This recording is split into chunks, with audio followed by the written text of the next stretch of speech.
Now, I will use plain language. I fear that the United States has already decided that when it is ready, it will create a pretext for a war against Iran. That is what I believe. I acquit the Foreign Secretary of being in that hawkish clan, because insofar as one can penetrate the inscrutable corridors of power and their inhabitants, he seems to be a bit of a dove. But let me say this too without offence. Britain is a minor player in this game. We've had the debate today as if everything hinged on whether the Prime Minister decided to go to war.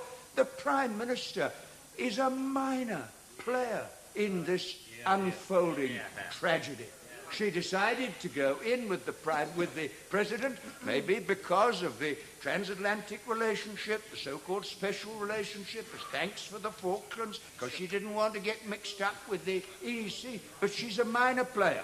And once she decided, and the Cabinet decided, to commit even a notional number of air forces and RAF regiment, and now the troops, she is locked into what President Bush intends to do. I am opposed to a war against Iraq. I am opposed to action outside the United Nations. I believe it would divide the Security Council. I believe it might not exactly unite the Arab world, but might bring many Arab countries together against us. And I think the outcome of such a war could not be sure, because President Saddam Hussein would certainly have the capacity, were he to choose to do it, to destroy so many oil installations that though he himself might be destroyed, it would inflict a burden upon the world economy and the Middle East which could not be contemplated. I believe the sanctions will be effective, but I think you have to set this up against what would happen otherwise. I must also say something else to the House, without in any way being offensive, because governments are not of any colour in any country the main proponents and practitioners of morality. But to hear the United States, which went into Panama, 3,000 people were killed, and to talk about the right of international... America went into Grenada. America supported Iraq when they attacked Iran. America did nothing when Cyprus was invaded and partitioned by Turkey. America has no moral authority, any more than any superpower.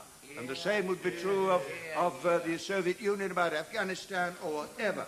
Has no moral authority. Nor, might I add, because these things had better be said, because nobody else has said them, when we're defending the Emir or the King of Saudi Arabia, none of these people practice any democracy whatever. And I'm not saying they aren't entitled to the protection of the Charter, because I've said it already, but when I think of the denunciations of the breaches of human rights in Eastern Europe by ministers, wouldn't you have expected one of them in this dispute would have pointed out you have your hand chopped off for shoplifting in Riyadh?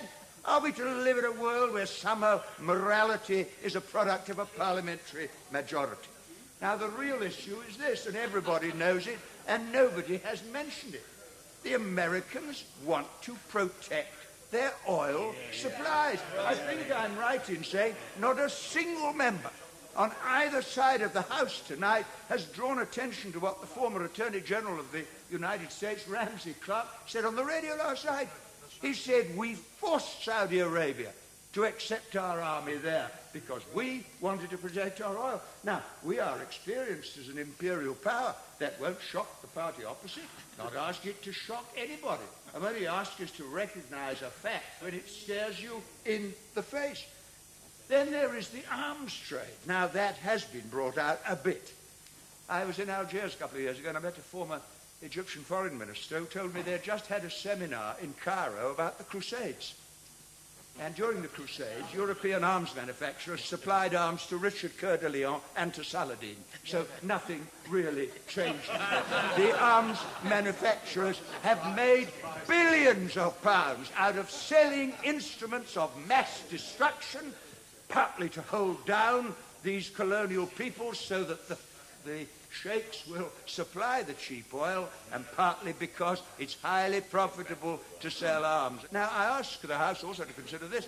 If we're going to war, and there are those who think we might, what are our war aims? Not an unreasonable question. Is it to free Kuwait? Is it to topple Hussein? Is it to destroy Iraqi weapons? My right honourable friend, the Leader of the Opposition, went further, actually, than the Prime Minister in setting the objective. Is it to arrest Saddam Hussein and bring him to an international war crimes tribunal? That Prime Minister said that on television. Are you going to send British troops in to fight until you've clarified what it's about?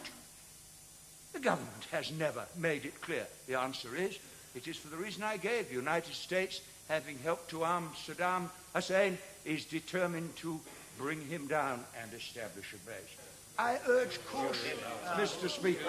I urge caution because it is not the hardware of military weapons that frightens me, because a gun can't go off. It is the hatred that makes people want to use them. That is the fuel of war. And in the last month, we've had the most vicious war propaganda pumped down our throat. And the temper of peace, of which Pandit Nehru used to speak, the temper of peace is what we need. We want to be cautious, and we want to let it work its way through the United Nations. And for that reason, Mr. Speaker, and it wouldn't have been possible without some help from the Chair, I intend to divide the House against the adjournment motion tomorrow.